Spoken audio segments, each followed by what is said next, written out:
Good morning, everybody. Great to see you this morning. All you need is love. Okay, thanks, Brian, for recapping a little bit. Last week, we looked at how love matters really above everything else. In other words, if you win at love, you can't fail at life. If you fail at love, you really can't win at life. Everything without love is nothing. That's pretty much what Paul says in 1 Corinthians 13. Last week we also saw that love is patient and love is kind, and how hurry is one of the great enemies of love in our day. Can't love people in a hurry. Yes. So, as Brian mentioned, we paid attention to slowing, what we called slowing last week, and found ways to be less rushed than normal, and you may have done really, really well at that last week. I tried, and much like Brian, I can just say that I did not die, okay? So I set the bar pretty low for me. Somebody actually asked me, they said, impatience is rooted pretty deeply in my life. So is there any way we could take one more week and practice this? And I said, not now, Dottie, I'm in a hurry, okay? Keep up. So Paul says, love is patient and love is kind. That writing comes from the most revered and probably most often quoted description of love in the history of humanity. Paul's letter to the church at Corinth, chapter 13, also known as the love chapter.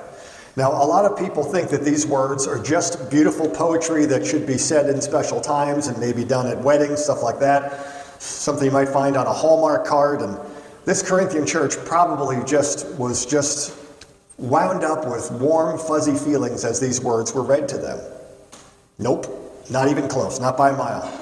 These words were actually a deliberate, provocative slap in the face to the people in the church there. It was a challenge to them. It will be a challenge to us as well. Because something prompted Paul to write these words to the church at Corinth, and it was because there were serious problems going on. They were indulging in sinful attitudes and sinful behaviors, like the way that they would treat one another, social climbing, greed, and things like that. The church, the problem was the church there did not look much different than the world. There were three problems in particular that Paul kind of drills down on them for. They are envy, boasting, and then what he refers to as being puffed up. He's got a lot to say about how envy led them into rivalry and factions. And then he calls them on their boasting or their bragging with one another. And Paul says these words. He says, your boasting is not good. It is not good. And Paul uses that word boast 37 times in the New Testament. This word is used more in his writing to the Corinthians than all the rest of the New Testament combined. So there's a huge amount of envy, there's a whole bunch of boasting, and all of this is reflecting this third problem that Paul describes by using a very, very rare word there. The word is used only when he writes to the church at Corinth, but he uses it in this letter repeatedly. Talks about how they're puffed up. They're puffed up. By contrast, he writes a little bit later on that when they become spiritually mature, they will not be puffed up any longer. So Paul uses this phrase. He says very simply, knowledge puffs up while love builds up. Knowledge puffs up, love builds up. And that phrase, puffed up, is really kind of a colorful term. It's sort of a word picture describing like inflating a balloon that wants to look really impressive and large on the outside, but on the inside is really just a bunch of hot air. Think of it this way. Envy is something that you do. Boasting is something that you do. Puffed up is something that you are. So Paul hits them with these truths. He says straight on, you envy, you boast, you're puffed up. You envy, you boast, and you're puffed up. And then we come now to this beautiful, inspiring sort of lollipop passage called the love chapter. And Paul says these words. He says, though I speak in the tongues of men and of angels, but have not love, I'm like a clanging gong. Though I have the gift of prophecy and can move mountains, though I give away all my possessions, but I have not love, I gain nothing. Love is patient. Love is kind. So to everybody at Corinth, these are beautiful words, and they're basking in these beautiful words. But then he kind of turns up the heat a little bit when he starts talking about what love is not. He says, here's what love doesn't do. Love does not envy. Love does not boast. Love is not puffed up. In other words, you know what love is not like, Corinth? Well, it's not like you. You're like the opposite of love. Now, some of us remember the classic sitcom from the 90s called Seinfeld, that it was this great character there by the name of George Costanza. You remember George? How do you forget George? He's like such a loser that one day he comes to realize, he goes, my life is nothing like what I wanted. My every decision is wrong. My every instinct is wrong. So he lands on a brand new life strategy called, I'm going to do the opposite. I'm going to do the opposite. So whatever you would normally do, just do the opposite. And it works out great for George. Beautiful women are attracted to him. Success and money all of a sudden come to him just from doing the opposite. Decision I've ever made in my entire life has been wrong. My life is the complete opposite of everything I want it to be. Every instinct I have in every aspect of life, be it something to wear, something to eat, it's all been wrong. Everyone. Tuna on toast, coleslaw, cup of coffee. Yeah. No, wait a minute. I always have tuna on toast. Nothing's ever worked out for me with tuna on toast. I want the complete opposite of tuna on toast. Chicken salad on rye. Untoasted, with a side of potato salad, and a cup of tea. Well, here the Apostle Paul is not being subtle. He's saying to the Corinthian church here in this chapter, you are the George Costanza of churches. You are the opposite of what love is supposed to be. And he's saying this not because he hates the people there, but because he loves them. He loves the people of Corinth, and he loves them too much to let them wallow in this loveless life. Now, love is not primarily about making people feel good. Paul doesn't want them to miss out on what matters most, which is steadily becoming the people that God intended them to be. And then building a community that is the opposite of the way that our world works apart from God. So, for the time that remains today, I want to kind of focus in on this first phrase that we looked at. Love does not envy. Say that with me. Love does not envy. Here's why. Envy, in many ways, is not just a sin.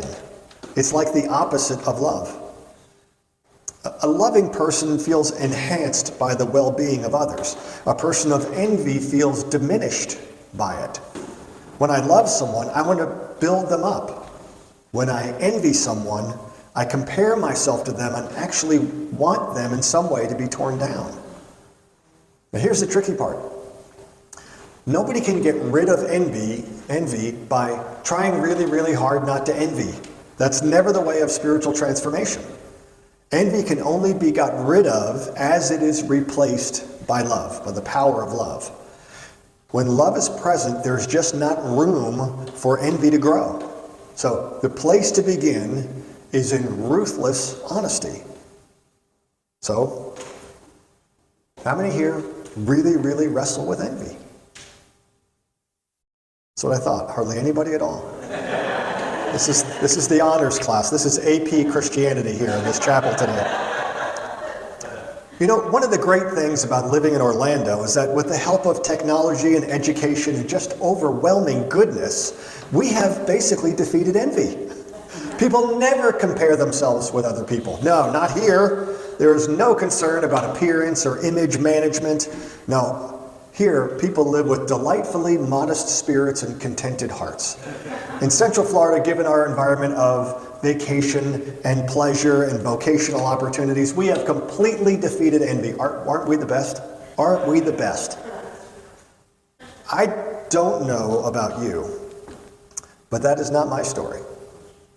And studies will tell you that we don't envy famous people who live in a world that we can't relate to. We envy people that are in our own world. People that are close enough that it hurts when we see them doing better than us. So I will, just for your own amusement, I will share with you some of the people that I have envied. Ready? I've envied people who are more athletic than me, people who are smarter than me, guys who are better looking than me, people with better cars than me, which is 99% of our world, including teenagers. Fitness guys, for obvious reasons. Martial arts guys, musicians, people who are more extroverted than me, people who are better pastors, better speakers, better leaders than me. Parents of perfect families with perfect kids and perfect pets that go on perfect vacations. Only them. They're the only people that I envy, I think. Now, if you are here and you do not struggle with envy, I envy you too. But then I deny my envy and I pretend like I don't envy, or even that I'm a little bit above envy.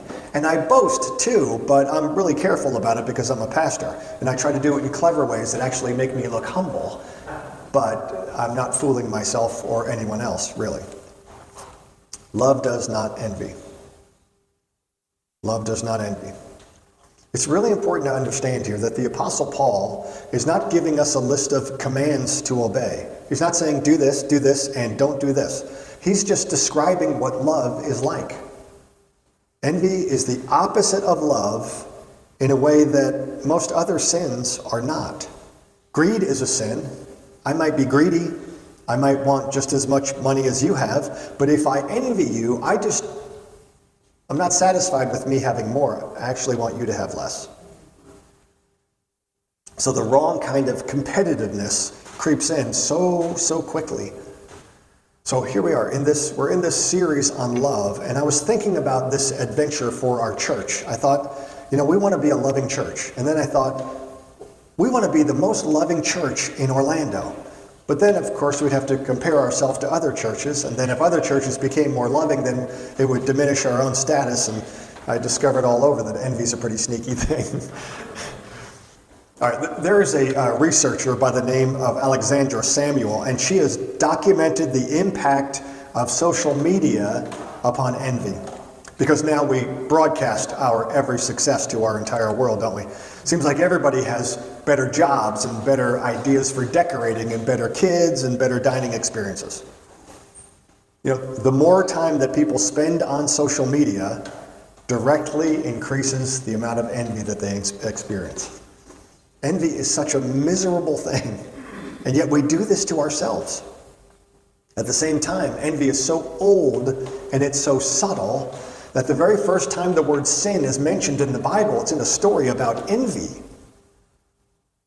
It's the opposite of love. Cain and Abel were the first brothers. God invented family for love, but Cain did not love his little brother.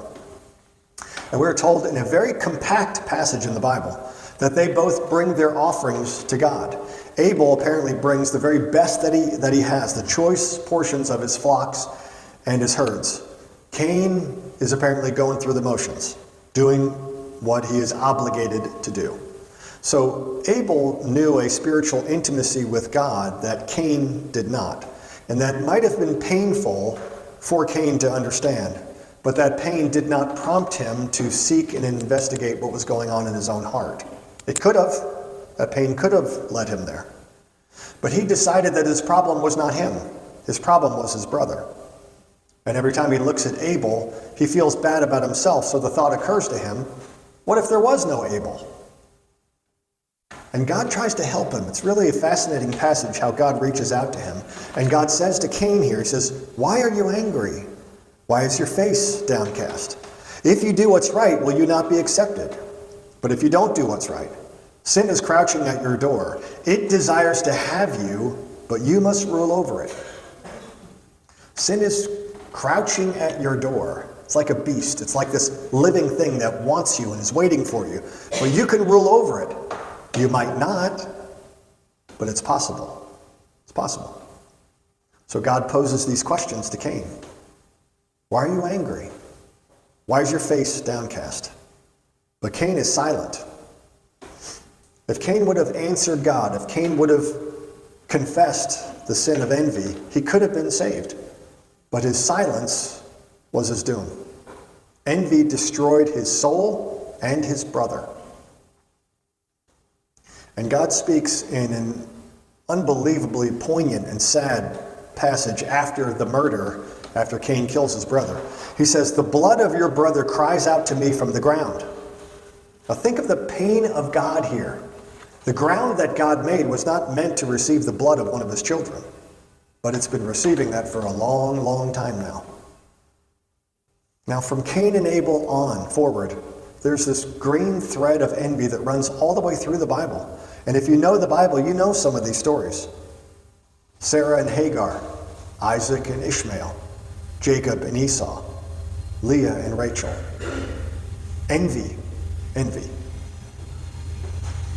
Now one day, a man named Jesus starts a brand new community where his plan was to do the opposite of envy. Of course, the people that are following him, they don't know that, they don't understand it. Then two of them, James and John, come up to Jesus one day, and they say, "Jesus, grant to us one to sit at your left hand and one to sit at your right when you come into your kingdom." In the Gospel of Matthew, we're told they actually had their mommy ask for them. Go ask Jesus. And the 10 other disciples hear about this and they're furious. Not because James and John did something wrong, but because they thought of it first.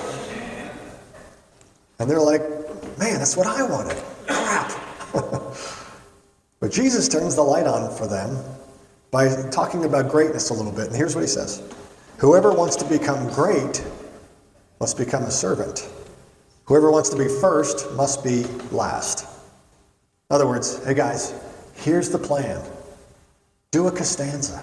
Do the opposite. Do the total opposite. Your every instinct is wrong.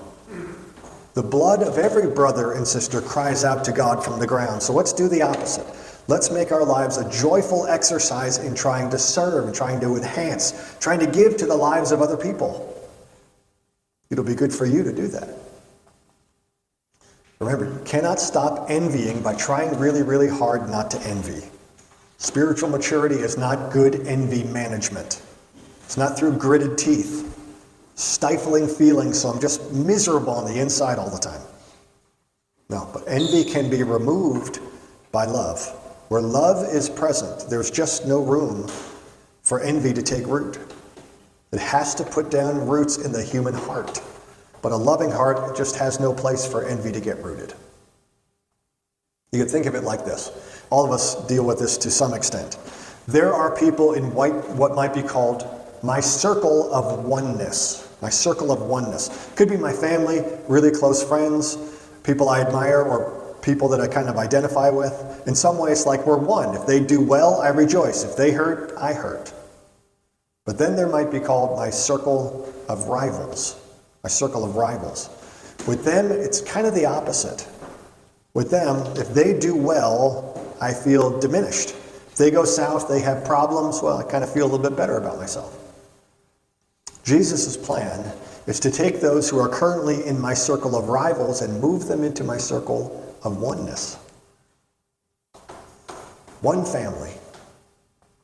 In Galatians chapter 3, Paul writes it like this. He says, "There is neither Jew nor Gentile, neither slave nor free, nor is there male and female, for you are all one in Christ Jesus." All one in Christ Jesus. It's that simple. So this week, love is patient. Love is kind. Love does not envy. Don't look at other people in your life as rivals that you have to outdo. Just practice, with God's help, looking at the people in your life as people for whom Jesus died, people that Jesus loves. So, how can I help? How can I help? To whom may I show kindness? We looked at that question last week. To whom may I show kindness? There was a family therapist by the name of Jim Roberts who was visiting his son's 4th grade class in school. And the teacher there initiated a game that she called the balloon stomp game.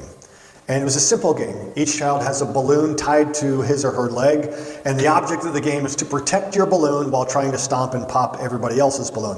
Pretty savage game. Survival of the fittest, every man for himself. Except for a few timid souls who knew they could never win, so they committed balloon suicide by stomping their own balloons right off the bat and got it over with. The whole game was over pretty quickly, with the biggest, strongest, meanest kid winning. But then a kind of shocking thing happened after that, because the next class came in, and this was a class of students with intellectual disabilities of some sort, and they were brought in to play the game. And the balloons were tied to their feet, and the instructions were given to them. And Jim Roberts, watching, said he started to get a sick feeling of what he was about to see in front of him. It was kind of sad.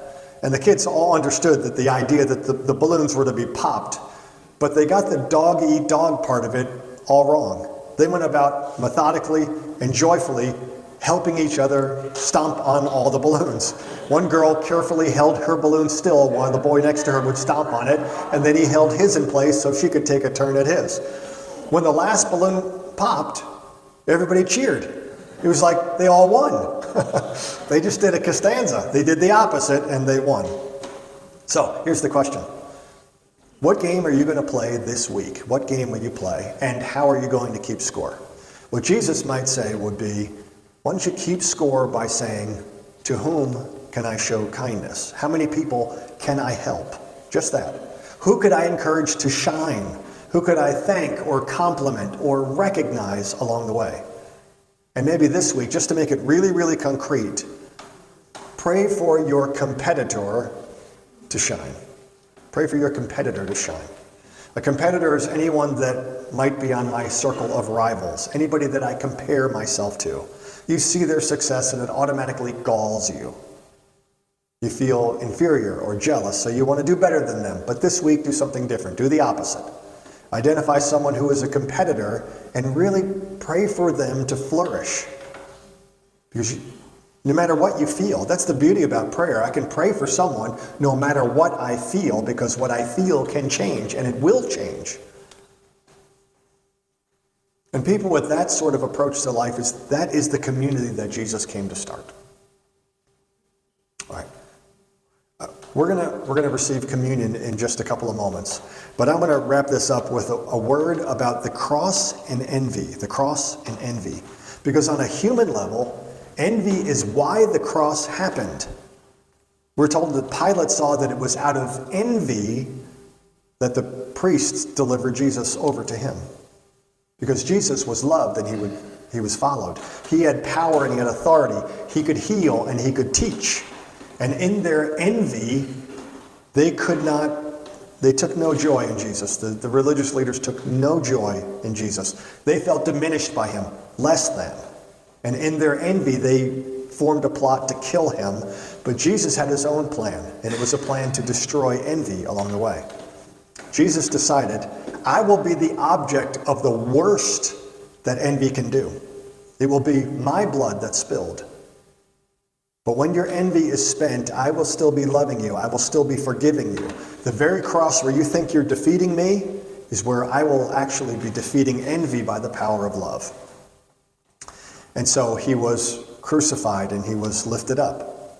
And envy claimed one more victim. Jesus died and was buried. And normally the earth keeps its dead. Normally their blood cries out from the ground, but not this time. On the third day, the earth did the opposite. The tomb was empty, and love triumphed. Now you and I are invited, being rivals, we're now invited into that circle of love. Jesus invites us in by the power of his love and by the power of him sacrificing his life. We are the beneficiaries.